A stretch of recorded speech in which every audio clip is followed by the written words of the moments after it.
cheeks because of the steroids. So, ayun na nga. So, story time tayo ngayon. So, no May 14, nangyari yung seizure ko. I was with friends. Sa labas. Tapos, to cut the story short, pagising ko na sa ER na ako. And then, tapos na yung CT scan. And, nakakita sila ng bukol dito sa area na to. So, I was having headaches. Pero yung usual headache lang naman na akala mo dahil sobrang init lang.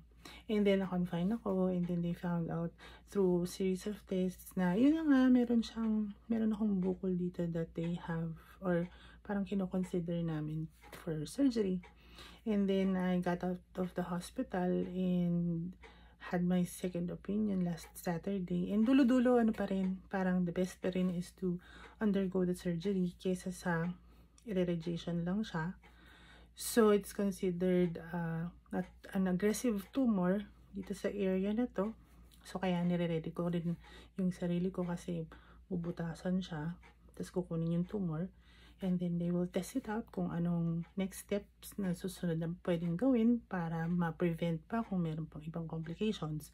Ngayon, ang mangyayari sa akin, I will undergo surgery. Siguro baka, depende sa schedule, mga 2nd or 3rd week of June kasi medyo lumalaki siya. So, kailangan na talaga siyang tanggalin ASAP. And then, I'll be in the hospital for siguro 2 weeks. Pero, hopefully, habang nagre-recover ako, okay naman kaagad yung mga mawawala or yung mga hindi ko magagawa. And then, after nun, titingnan through the biopsy reports kung ano yung mga titingnan pa. I have mga bukol din sa breast. And ito yung matagal ko na, sorry, pinagpapawisan ako. Yung mga lymph nodes ko. So, titingnan dyan kung interconnected sila at kung ano yung possible na susunod na mga steps na gagawin. So, given that, ang request ko ay, huwag na kayo mag-worry sa akin. Kaya ako naman sinishare yung aking story at aking journey is for you to know na meron talagang nangyayaring ganito and we have to take care of our health and gawin nyo na yung mga scans na yan, gawin nyo na yung mga tests na yan kasi nineglect ko din yan, nakala ko mga simpleng sakit-sakit lang yan. And then kapag merong kailangan gawin, just get the support of your family and friends kasi readily available naman sila to help you kesa naman sa sarili mo. Yun yung nangyari kasi sa akin before. So, to end this, I'd like to get your support para sa family ko, tsaka sa akin, sa mga doctors ko. Please pray for me and my family na kayanin namin to lahat. And then, ako, sobrang taas ng faith and hope ko na malalagpasan ko to lahat. With your help, with your prayers. Tapos, kapag meron pang kailangan gawin, di gawin na lang natin. Sundin lang natin yung mga doctors. I believe and trust and I am very confident with the team na binuo ni Doc Lizelle Comia for me para malampasan natin to. And then, sana, hopefully, we will come out na mag-celebrate tayo because nalampasan natin to. Wala naman kasi tayong magagawa kasi nung tinatanong ko, saan ba ito nanggaling? Siyempre, most of probably primarily is hereditary. So, you can check your family. Totoo naman, sa lahi namin, maraming may mga ganitong cases. You can check. Ako, nag-check na rin ako kung possible ba na nakuha ko siya on one side only or two sides. Wala, ganun talaga siya. So, ang message ko is, kayo na healthy, keep it up. Be healthier, i-retain nyo yan. So, yung mga nakakapanood sa akin, yung nakakaalam na nagmo-morning walk ako, medyo nagpaka-healthy talaga ako lately just to make sure na kapag mayroong mga ganitong pagkakataon kasi hindi natin masabi, at least ready yung katawan mo, yung utak mo. Ako wala pa akong nararamdaman masyadong fear as of the moment kasi nga sobrang daming support ang nakukuha ko. You can PM me, message me. Huwag na lang kayong maawa, huwag na kayong umiyak. Sabi kong gano'n kasi ako nga hindi ako naiiyak I'd rather get a message of encouragement at sasabihin nyo sa akin na pinagpipray nyo ako at ang family ko. Mas nakakaluwag kasi yun sa dibdib. And then, looking forward talaga ako sa mga pwede kong gawin after at sa mga, looking forward ako na makita kayo after the surgery and after all the procedures. Ang daming success stories about health. Talagang ikaw na lang yung gagawa ng paraan para talagang ma-push mo na to keep positive thinking, to keep thinking positive and para mabawasan na rin yung pressure and yung stress ng mga tao sa paligid. Kasi as it is, nakakapagod talaga siya.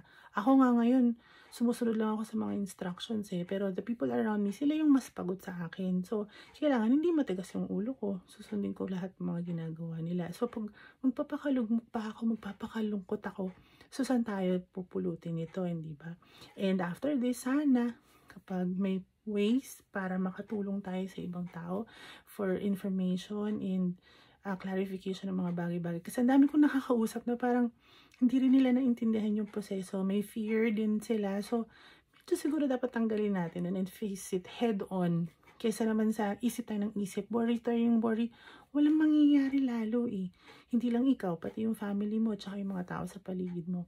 At least with this, nangyari sa akin, parang ang daming kasing naliliwanagan ng mga proseso and parang mas napupush na kailangan talaga intindihin natin yung health natin.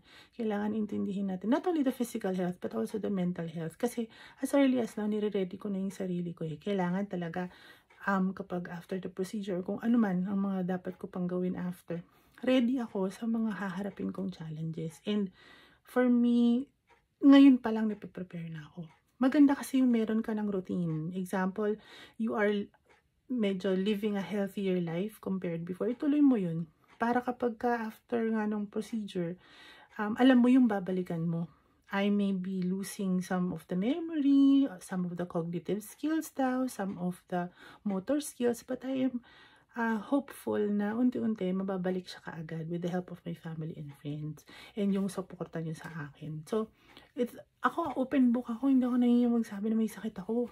Kasi mas kailangan ko yung suporta, mas kailangan ko yung may naririnig akong positive kesa naman sa naaawa kami sa'yo, nag-worry kami sa'yo, nalulungkot kami sa'yo. Parang hindi siya masyadong nakakatulong.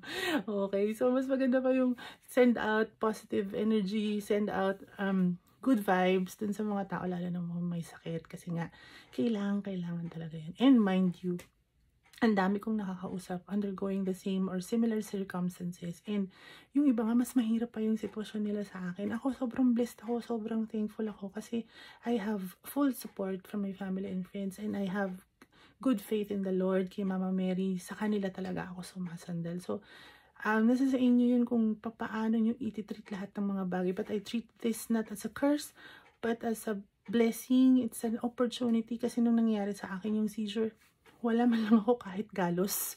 Hindi man lang ako nahulog sa upuan ko, nadala ako sa ospital ng mga kaibigan ko, nagising ako.